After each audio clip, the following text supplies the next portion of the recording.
in folks who aren't your clients that you find yourself using some of these skills with coworkers, folks in your family, other folks you interact with? So, like I mentioned, the approach that sort of led to MI grew out of substance use treatment, and it was really in response to wanting a different way of having conversations with people from a traditional approach that really was based on the idea that someone has to be in enough discomfort before they'll change. If we can make them feel badly enough, if we can um, confront them with the problems of what they're doing and break through their denial, they'll hit rock bottom and then they'll be ready to change. And that really positioned a service provider as being the expert and that we have the answers. And if you will just do what we tell you to do, um, everything will be fine, or at least things will improve.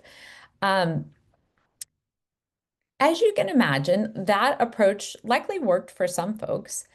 And likely for others, it triggered shame and defensiveness and wasn't effective. And what we often notice is that when we trigger someone's shame or defensiveness, we kind of create an adversarial relationship where there's like this power struggle of pushing back and we're pushing in a certain direction and the person that we're hoping to change is actually kind of pushing back against us.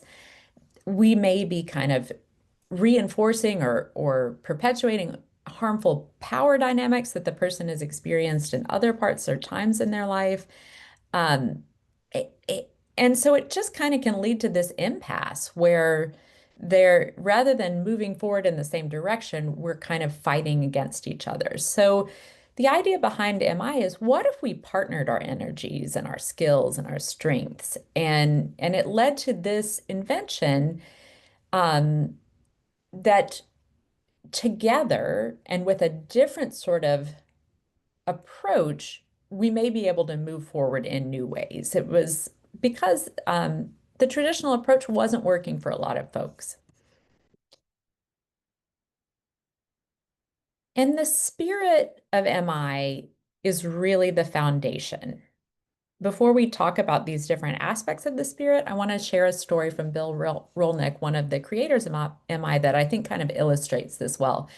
And he shares this story about he and his family swimming in a pond, and he noticed that his grandson was standing at the end of the dock, thinking about jumping into the water, but not doing it yet. And Rolnick thought about how he could help his grandson the best. He thought about getting in front of him, kind of getting in the water and coaxing him, encouraging him to jump in, maybe reassuring him that it was safe and he would be glad that he jumped in and it will be fun.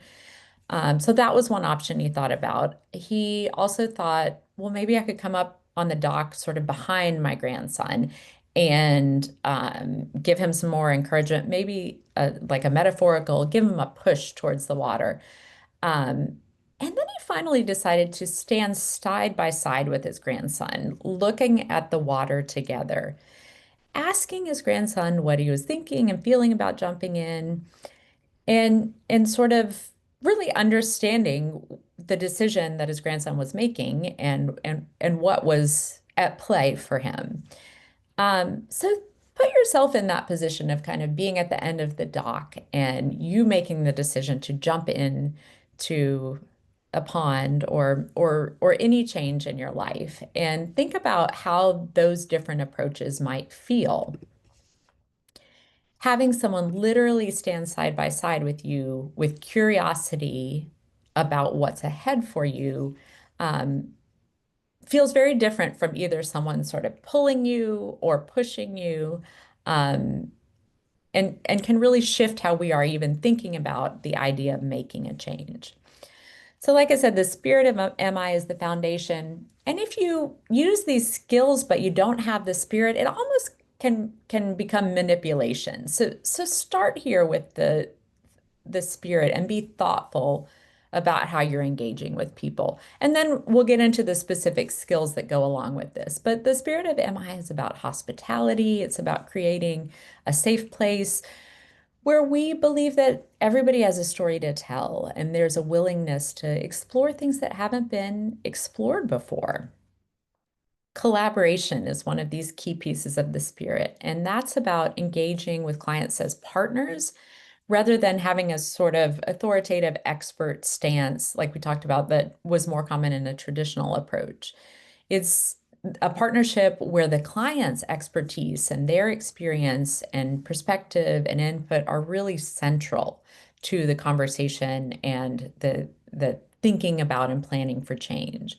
It's about fostering and encouraging power sharing, and it's not about confrontation or sort of have having one right way to do things in mind and taking over as the expert.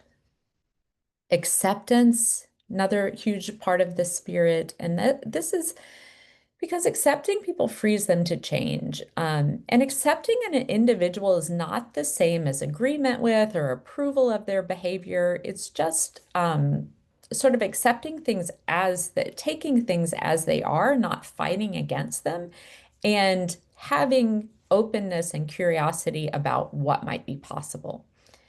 A non-judgmental stance here is really going to make a difference in the working relationship that you're creating. Compassion, I'm sure that this is something that is likely what each of you carries with you into your work every day.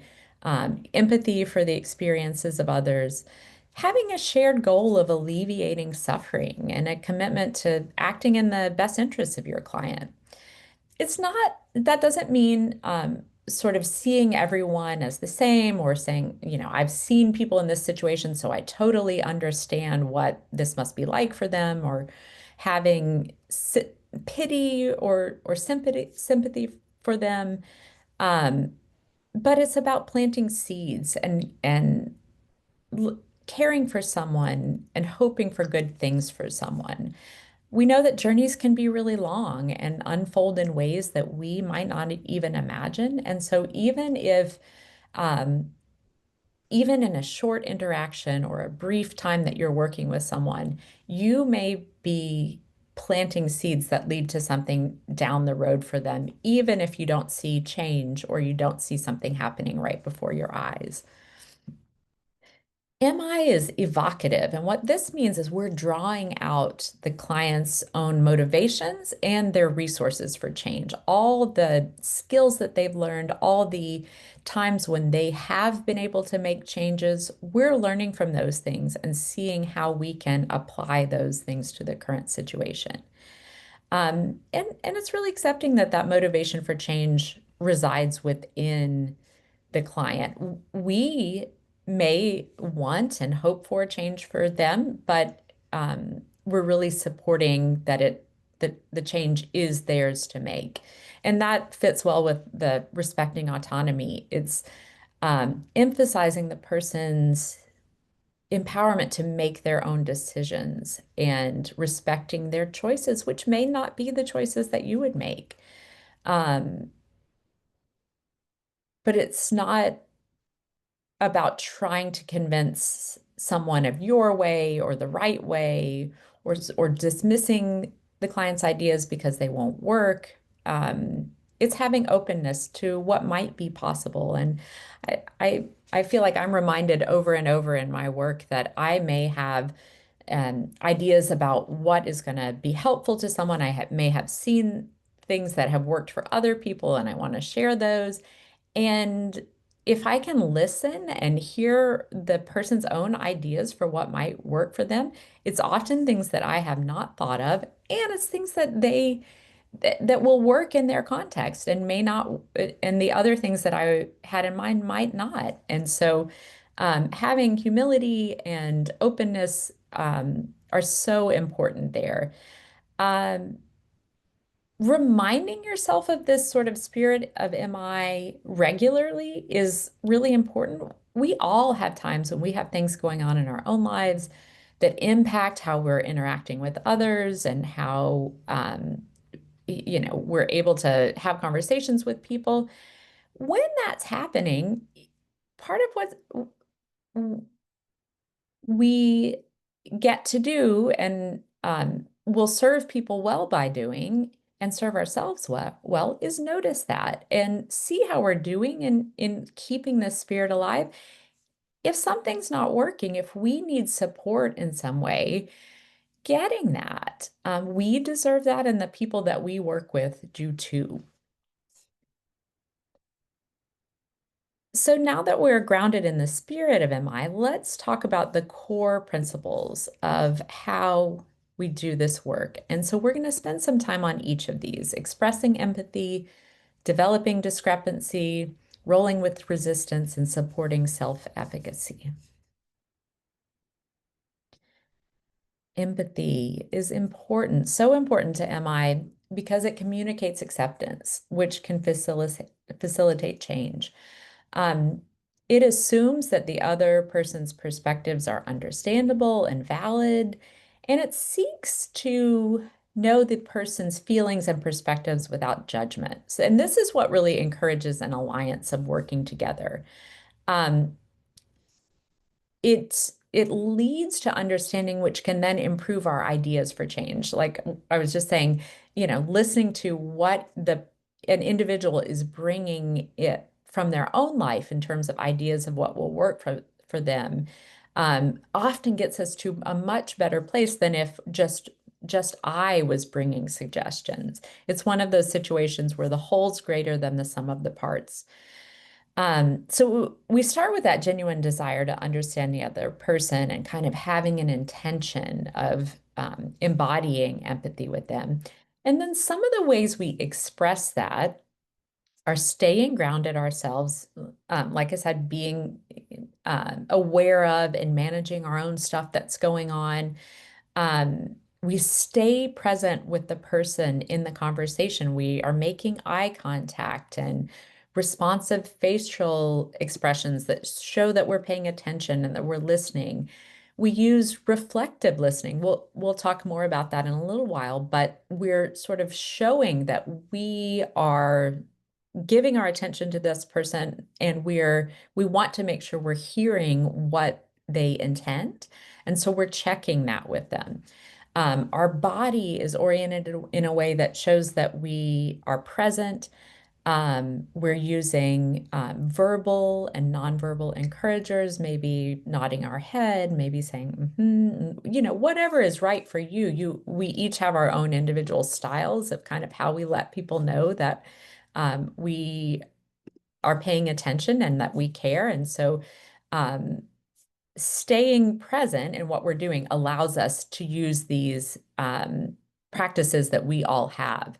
And we're really, even if thoughts come into our mind about sort of doubting about the possibility of something, um, we're not letting that sort of take over. That can come through our mind, and we can stay and have a non-judgmental and open um, stance with the person in front of us, really keeping an active interest about what they're experiencing from their point of view. Developing discrepancy is a process where we're kind of helping someone see the difference between their current behavior and their goals and values. Or they may already know and be aware of this discrepancy, but we can kind of highlight it and give it a little more airtime. And when a person sees a behavior of theirs as conflicting with goals or values that are important to them, change is more likely to occur. Certainly, it's more likely than we if if it's the motivation or the reason for the change is coming from someone else for reasons that we either don't understand or we don't buy into. It's much more powerful if we care about um, how what we're doing affects what we want in our lives. Um, So we're really listening for any times that someone says something about their goals and values and how that might be different and doesn't line up with what is currently happening in their lives. And we can highlight when they say something about how they would like things to be different. Sometimes just putting into words themselves the fact that they would like something to be different, hearing it reflected back from another person really grows some momentum around um, feeling that tension and moves us towards taking some action that might make a change.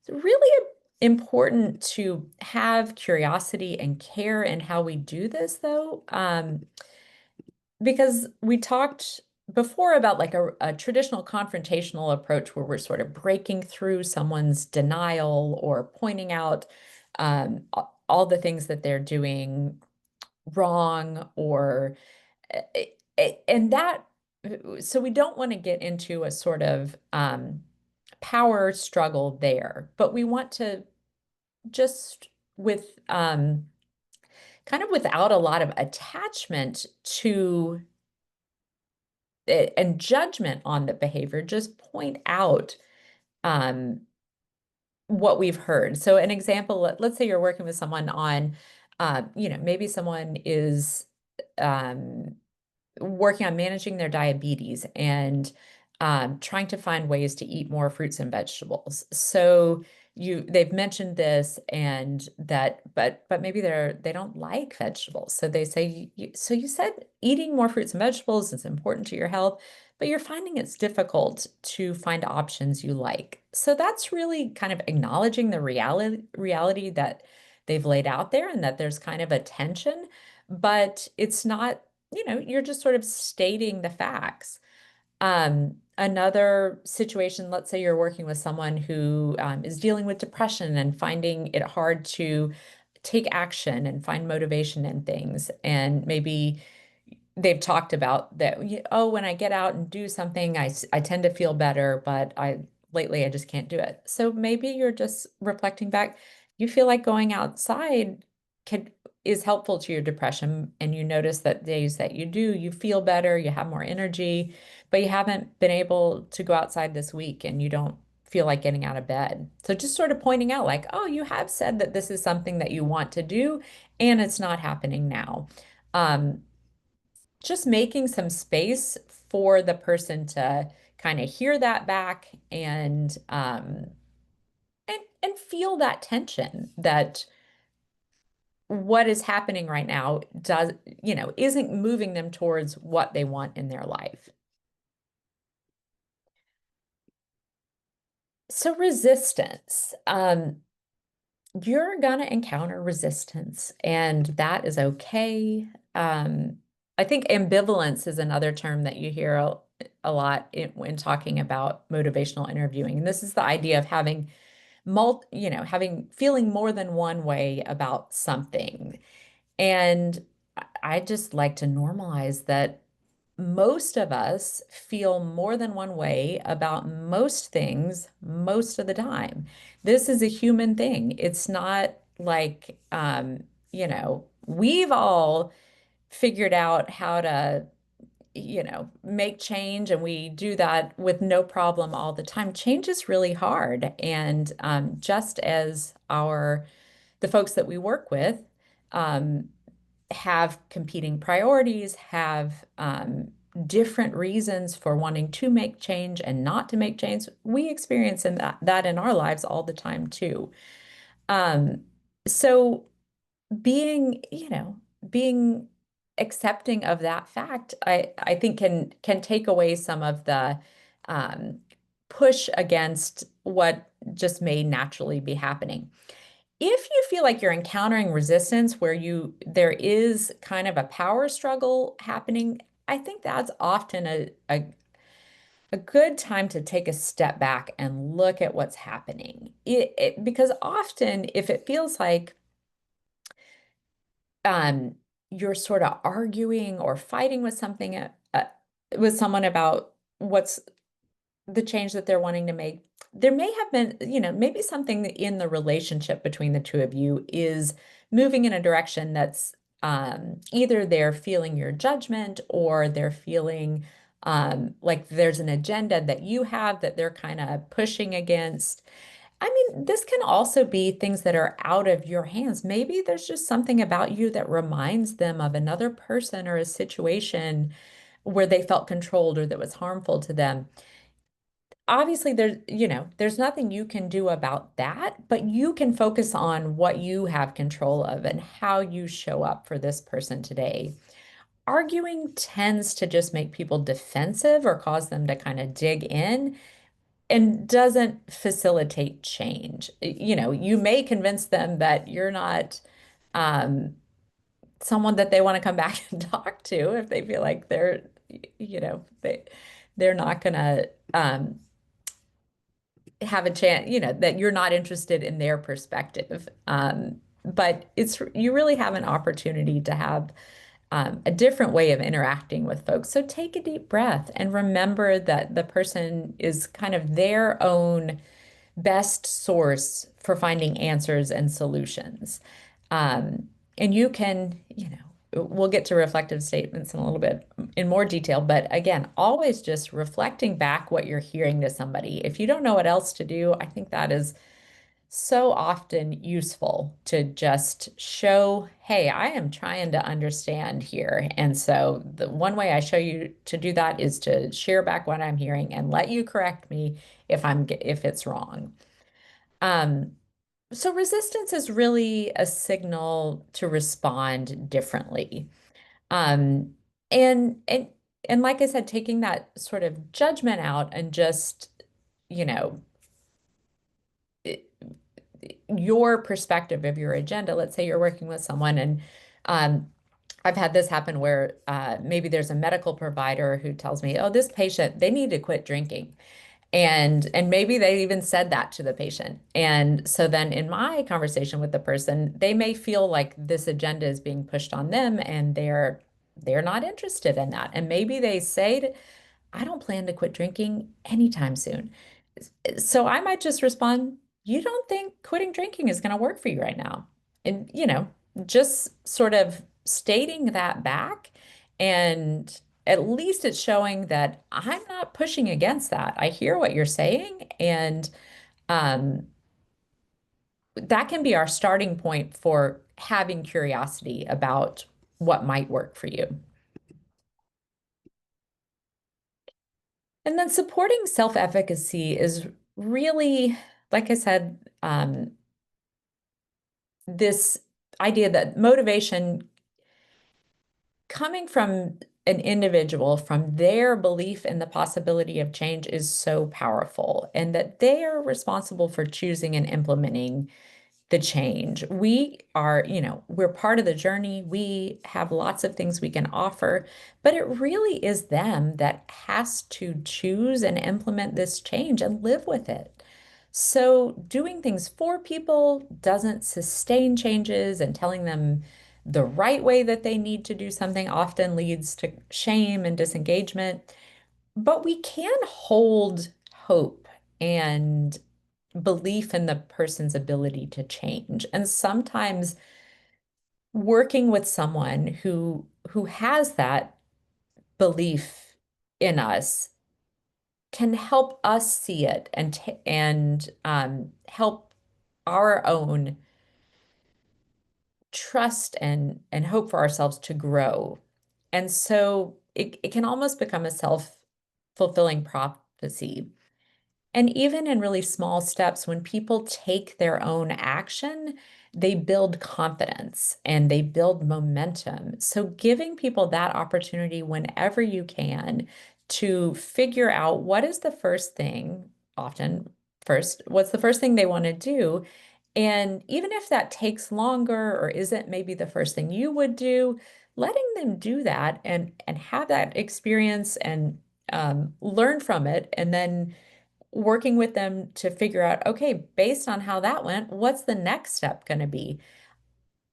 Often leads to more meaningful and sustainable change than if we just said, okay, here's what you need to do first. I want you to do this by next time we meet next week. And we'll, that's all we really need to talk about. So the stages of change model, which some of you have undoubtedly used before, says that there are distinct phases that people move through in the process of making a change. It's not linear.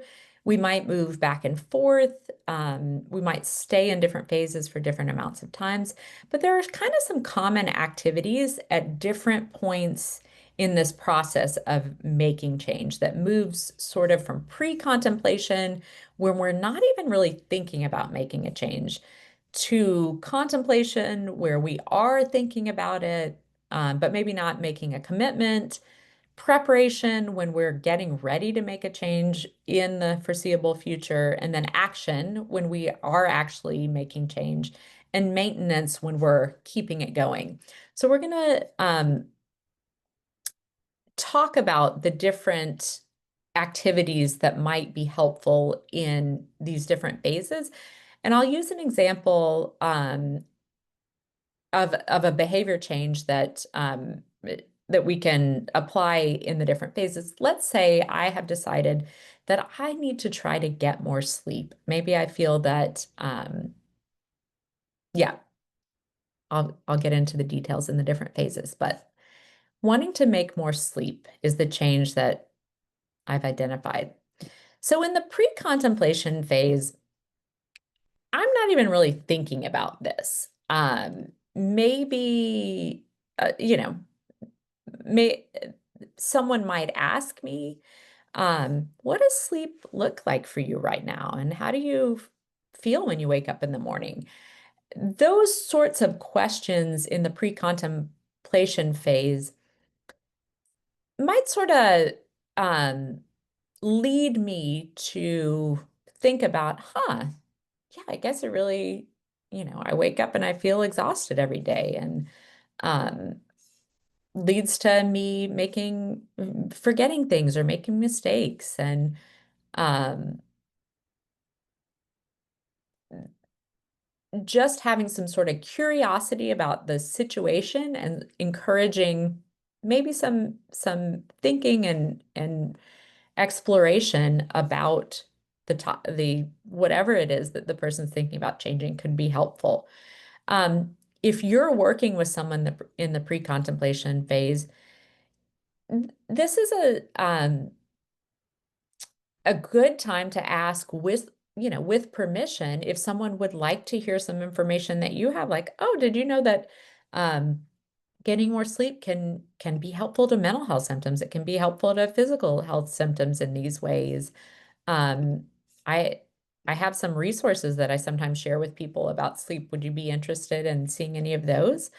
Um, Sort of offering information and maybe encouraging someone to say, I wonder what you might like sleep to look like for you. Like, what in an ideal world, how would you feel when you woke up in the morning? Just really sort of encouraging that exploration and um holding a sense of possibilities.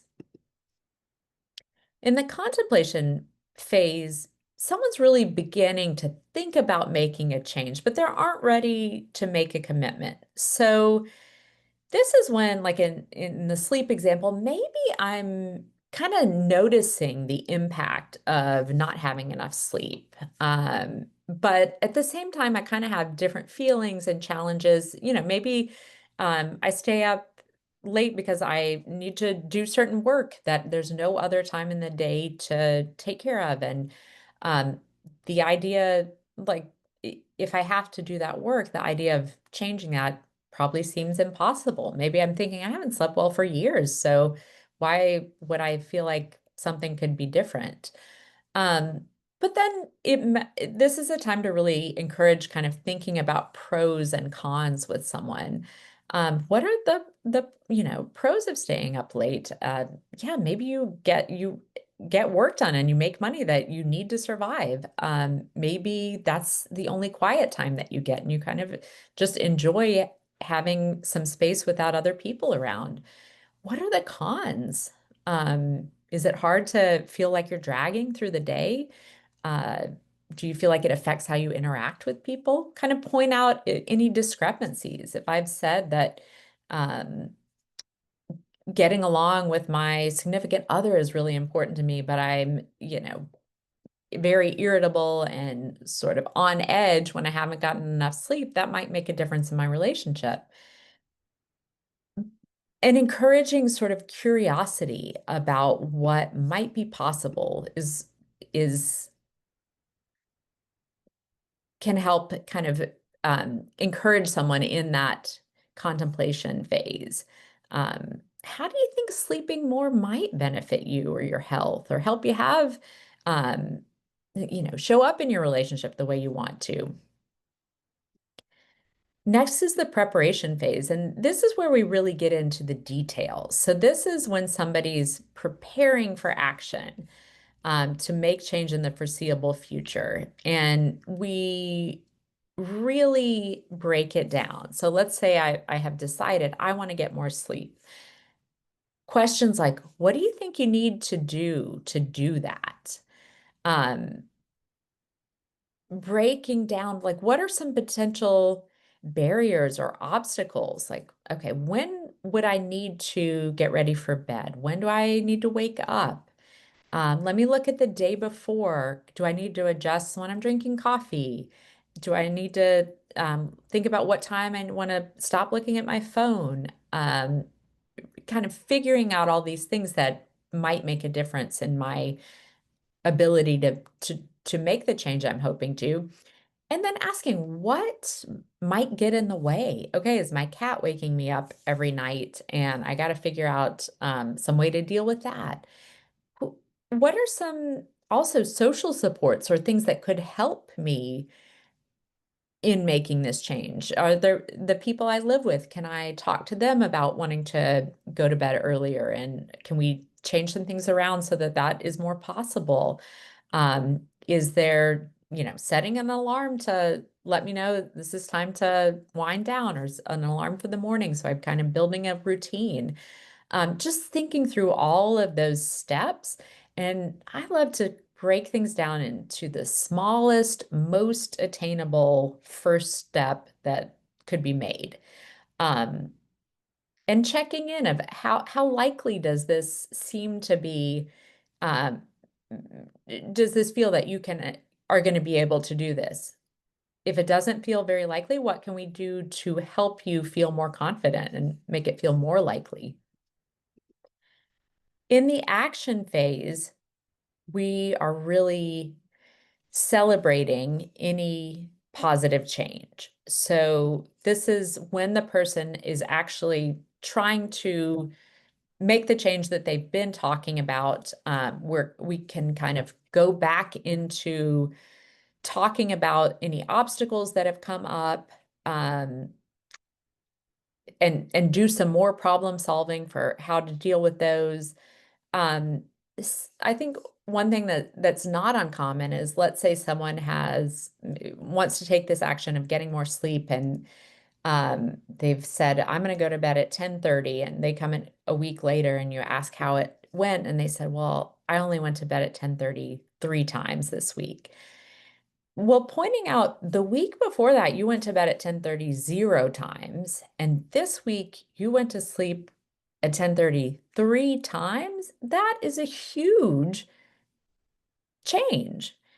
Now let's think about what you might want to focus on for the next week. Do you want to try to go to sleep at 10:30 4 times this next week? But pointing out that even if um, change doesn't look exactly the way they might have hoped or had been planning on, there are successes and things that they can build on. What helped you go to bed at 10:30 on those 3 nights? Okay, are there things we can learn from that we can um, apply to other days as well? And then also being really honest and validating of loss or uh, any complicated or any mix of emotions that someone might be feeling about change. That if having some being awake at night was the only quiet time I had in my whole day, then that makes sense that you're missing that and you're thinking about how can I find that in another way. And then just pointing out the commitment and the work that someone is putting in. And then last is the maintenance phase. And this is where we continue supporting and celebrating any progress, highlighting the motivation that someone had, like what were their reasons for making this change, and sort of reinforcing that, man, you wanted to go to get more sleep, and you've done it 4 nights this week, and you said you woke up feeling rested and you were able to be more patient with those you talked to, and that sounds like that's something that's really important to you, and you did that. Um, and then, I think sometimes the stages of change model like actually spells out a relapse phase because, as we know, when people are making changes, we often move sort of forwards and backwards and sideways with behavior change. But even if we don't if we sort of relapse in a behavior, that doesn't mean we fall off the stages of change model. We may just move into a different phase, and we can identify, okay, are we back into the contemplation phase that, now we have more information about what will work for us and what won't. Um, and we're sort of with that in mind, we're thinking through again, okay, how do I want to do something differently? Maybe my goal is different, or maybe my approach is going to be. And you sort of go back and meet the person where they are, really normalizing that this is common in making changes. So next, we're going to get into some of the key techniques of MI, and we're going to use a case study to see how we can apply these in action. And as we get into the case study, we're going to go back to the chat, and I would love to hear some suggestions from you all about how we might apply some of these in the situation that we're talking about. So, four strategies that you'll use over and over in MI: open-ended questions, affirmations, reflections, and summaries.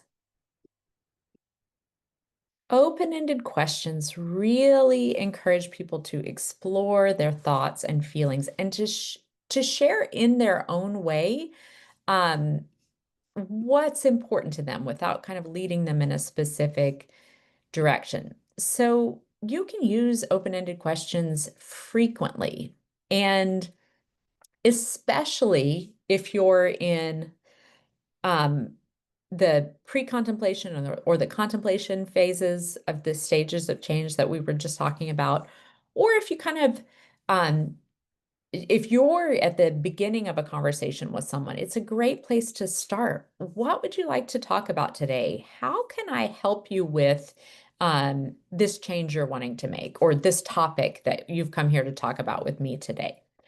Help me understand what substance use is like for you today. How would you like things to be different?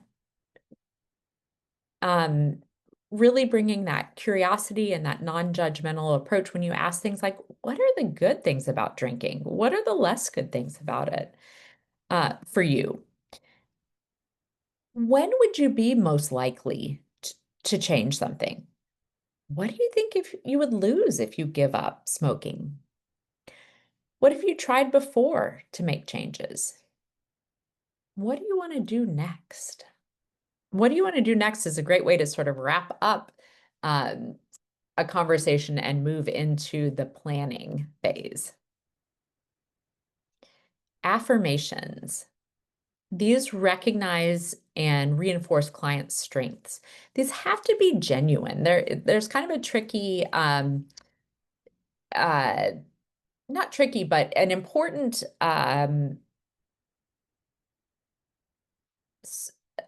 again, like the spirit of motivational interviewing that we bring to this, that we have to really um, see and reflect back someone's strengths, because people are really good at picking up on other people just saying um, sort of insincere compliments. And another thing about the affirmations that I think can be really powerful is if we can connect them to a person's own goals and values rather than ours, because that, we, the the goal is not for them to make change or take action to please us. It's because it's moving them towards what they want in their life.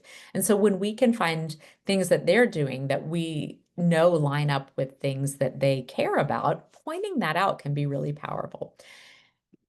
But starting with something like, you made it here today. I know that you have a lot going on and you still made it to this appointment, points out how hard they're trying.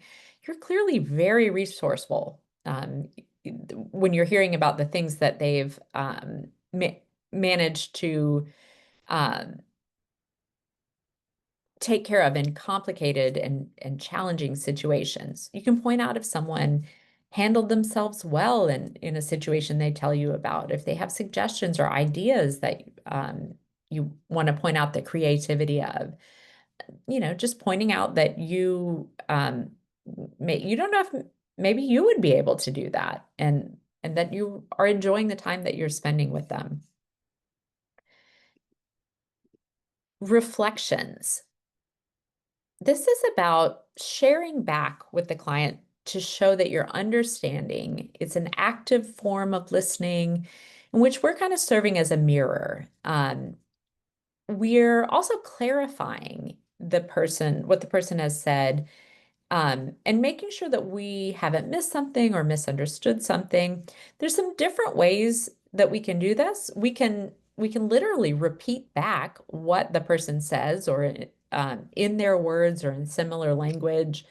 Just sort of hearing your words back at you can be really powerful. Um, we can also kind of reflect back the feeling or what we kind of think the person is saying, but maybe they haven't exactly put it a certain way, and check, like, oh, it sounds like you're feeling overwhelmed by this situation. Is that right? Um, you're wondering if this is possible, um, given, the situation that you're dealing with today. Um, and giving people a chance to correct you, and not being defensive if they do correct you and say, well, yeah, but it's not just that I'm wondering if it's possible. It's I would need these things to happen too. And um, kind of going with whatever they share then. Reflections are really important. And like I was saying, if you're feeling stuck in a conversation, whether it's one where you're intentionally using MI or not, and you're not sure what to say or do next, you can always lean into reflections. And so often it will be helpful to the person you're talking to, and um, can take the conversation in a new direction if you're feeling stuck. It just affirms the dignity of and worth of the person in front of you that you are spending the time to try to understand, and can really be so key for that collaborative relationship. A person may also be more open to hearing you once they have been heard.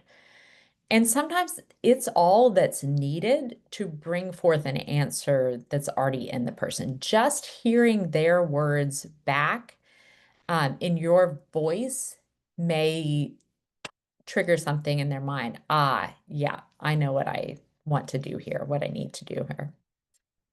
And then lastly, summaries. Summaries are basically when we're just taking what we've heard in throughout the conversation that we've been having, putting it together, um, and then reflecting it back to see if we want to make sure that we've got it correct. But this is a really great opportunity to reflect the ambivalence, the multiple ways that they might be feeling about something and really accentuating anything they've said about a willingness to make a change. So if they said one sentence sort of in the middle of a long conversation about um, that I might be willing to try it. I don't know. Maybe they went on and talked for 5 more minutes about all the reasons they don't think they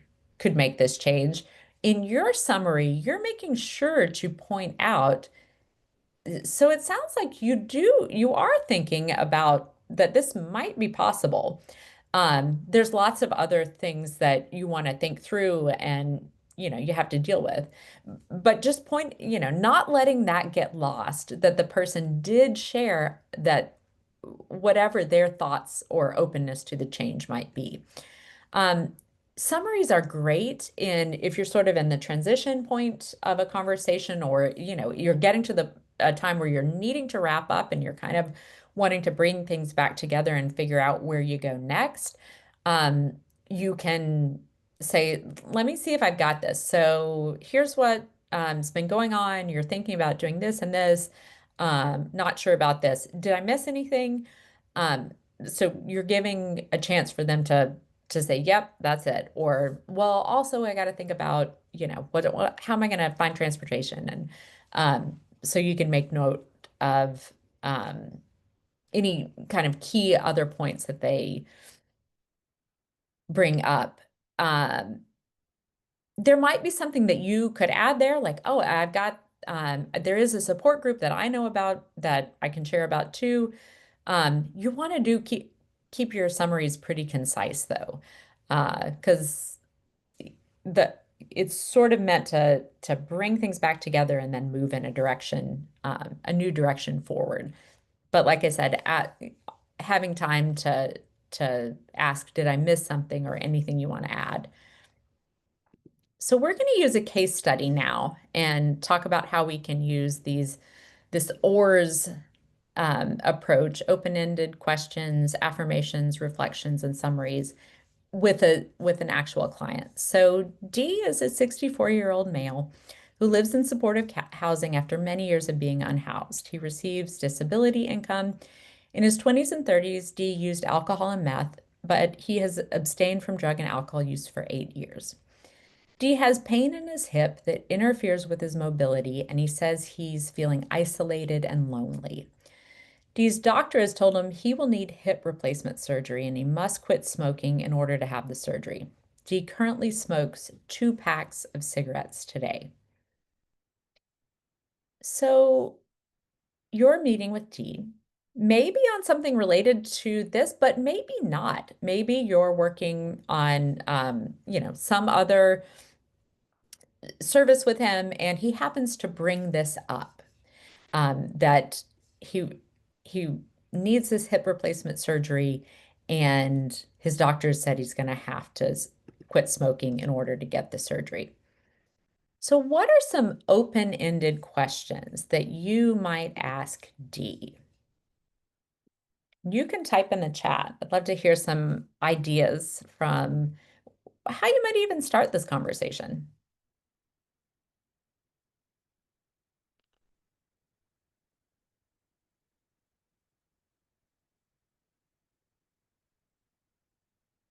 Yep, you could ask, do you want to quit smoking? You could adjust it to be more open-ended. What are your thoughts about quitting smoking, or how are you feeling about smoking?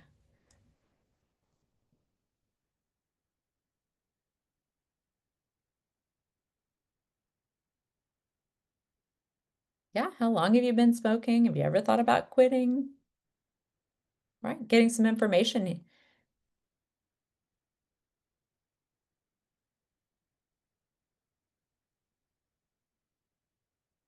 What are some other open-ended questions you could ask? Yeah, what would like life look like if you quit smoking? What are the pros and cons?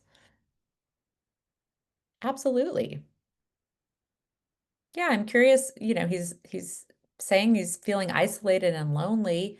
How does smoking play into that? Like, going outside to smoke with neighbors, his only social interaction, that's really important information to know. Um, is not being able to move around without pain in his hip, keeping him from interacting with people, also affecting his mobility. So kind of uncovering that. Absolutely. What does a good day look like for you? Yeah, get curious about what's important to D. How have you been feeling about your health and overall well-being lately? Yeah, that can help really get to what's important to him and where he wants to focus. How does he feel about the surgery and what his life might be like to have some mobility again? Love these suggestions. Let's think about some affirmations we could share with D. So he lives in supportive housing now after many years of being unhoused. Previously used alcohol and meth, abstained from both for 8 years. He's been to the doctor. What else? What might you say to D to sort of genuinely um, point out his strengths and his skills?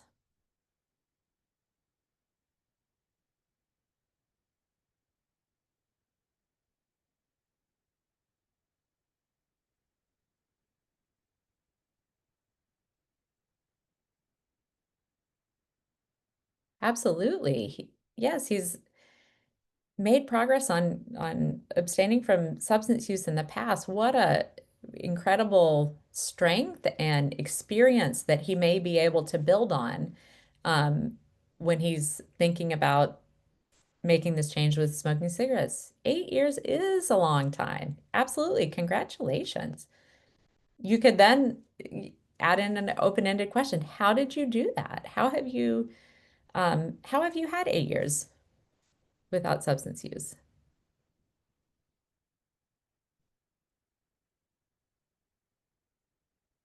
I think you could also, wow, it's not easy for you to get around. You're in pain when you are walking and you still made it in to see me today.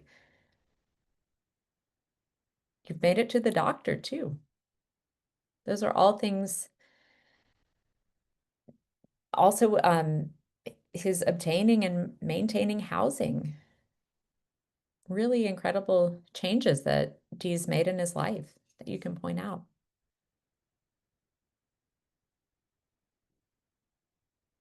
So reflections. And actually, Tanya, you just shared a great reflection. Sounds like you've taken good steps to address your overall health, sort of reflecting back. I think that's a an example of sort of not just repeating back a specific statement, but sort of here's everything that I've heard. And it sounds like you've done many things in your life to take care of yourself and um, make change that has helped your well-being overall. What else might you reflect back to D?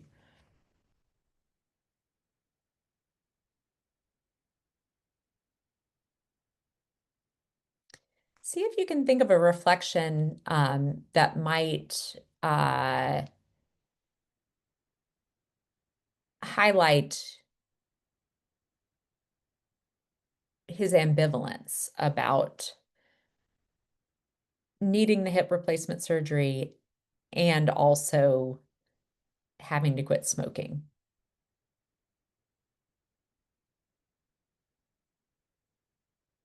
Yeah. Yeah. And asking a question of how does this past strength of overcoming addiction and homelessness inspire you to think about quitting smoking? Yeah, you've been through so much, you've done so much. I'm thinking of for a reflection of could be you're feeling a lot of pain in your hip that's affecting your day-to-day life. And the idea of, your open-ended questions may have revealed some information about how he feels about quitting smoking. Maybe smoking is a social activity for him. So the other side of that reflection might be uh, you're worried about what it would be like to quit smoking and not have that time when you're getting to see your neighbors every day. It sounds like you know you need the hip surgery for your pain and to help your isolation, but quitting sounds scary. Absolutely. That's a great way to capture that kind of the the two sides of what Dee's experiencing. And let's move on to summaries. So the so many different ways you can do this, and we've some of the reflections I think that you've shared also summarize really well. But anything anyone would add for a summary um, after you've had a conversation with Dee about kind of where he is and what you're hearing from him. You can make it up if it's not if there's details that aren't on the slide that you feel like you would have learned in your conversations with him.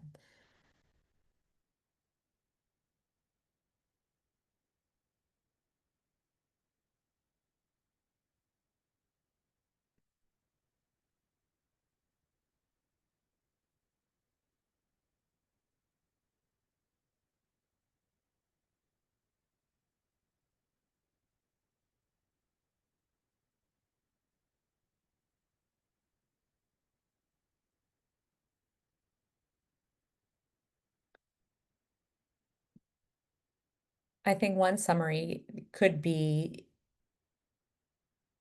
you've made so much change in your life.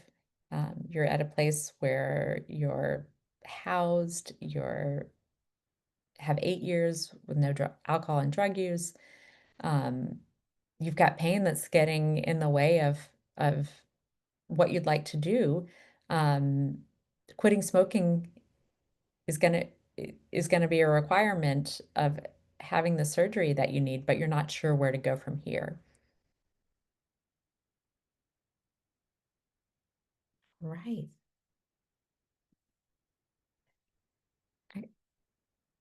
That concludes our presentation part of the our webinar today.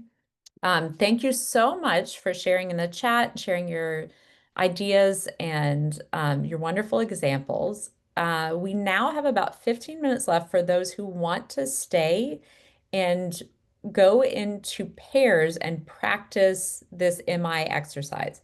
Like I said, totally optional. I think the best way to do this is probably if you don't want to stay for the exercise, we'll just say goodbye and you can sign off now. And then anybody who's left will assign you to breakout rooms. Let me also share, here is my email address. If anybody has questions or, want to follow up there, you're welcome to reach out to me. You Our website, nhchc.org, like I said, has more trainings and resources for you, but you can always reach out to me as well. Thank you all for being here and sharing all your wisdom and the inspiring work that you're doing. We'll give a couple minutes for those who want to sign off to do that. And then Laura, I'm not seeing the option to make breakout rooms. Do you have that? Let's see. Let's see. Those tools. Kendra, you can absolutely get the slides. I'm going to put my email address in the chat. And if you can just email me, I'll send it back to you. And anybody else is welcome to do that if you'd like them.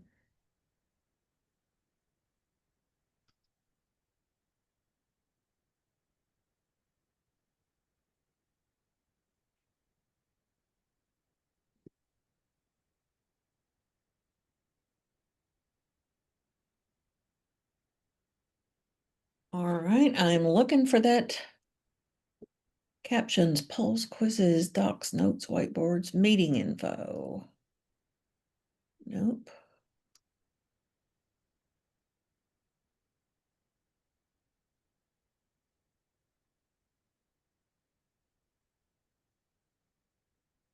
Crystal, I'm happy to share the slides. I put my email address in the chat. Just send me an email and I'll send it back to you.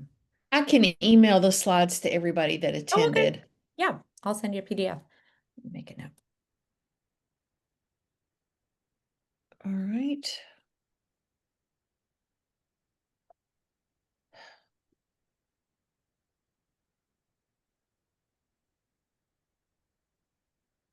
I am not seeing a thing for breakout rooms. I wonder if it's in the settings somewhere of the meeting itself. I don't know if that's something you can change mid-meeting or not.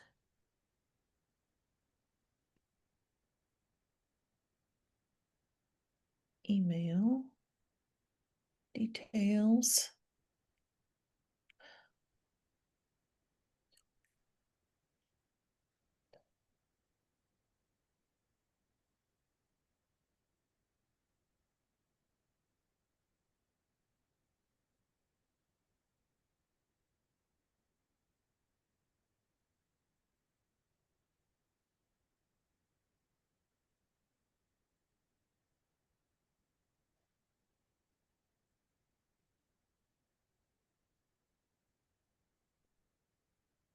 I am not seeing anything. I'm back in the meeting information.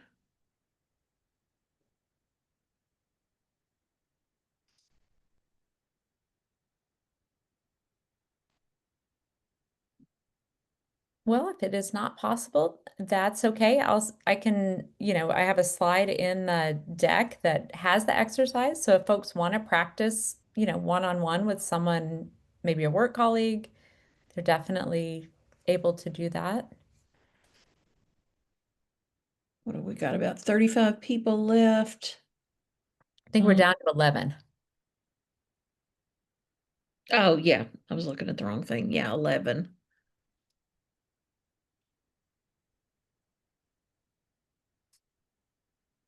Well, sorry for the false advertising about I know. practice exercise, but no worries. My lack of knowledge on how to manage this. No problem at all. Yeah, the exercise instructions will be in the slides that Laura sends out. So definitely encourage you to find someone that you feel comfortable with, maybe someone else who wants to learn more about how to use MI in their work and practice on your own. Well, phooey. It's just how it goes sometimes. No worries. Oh, all right. Meeting info. I'm still looking for it. Not having Okay. any luck. Nope, that's not it. Oh, well, I've obviously got a learning curve. I'm so used to just using the webinar. Yeah, it's a different, Yeah, it's a different animal. yep. Well, Okay. I loved having the meeting and getting to hear what people shared in the chat. So I think it was worth it. And it was great to be with you all today. Thank you so much. This was helpful information, and I mentioned at the beginning a lot of familiar names, but a lot of new names, people that haven't attended before or haven't attended in a long time. So I'm really glad for the size of the audience that we captured today. And I really appreciate your time and good information and some good conversations going on here today. So again, thank you very much. Yeah, my pleasure. An honor to be with you all. And thank you so much for having me. All right. And just send me the slides and I'll send those out to everybody. Will do. Thanks. Bye bye.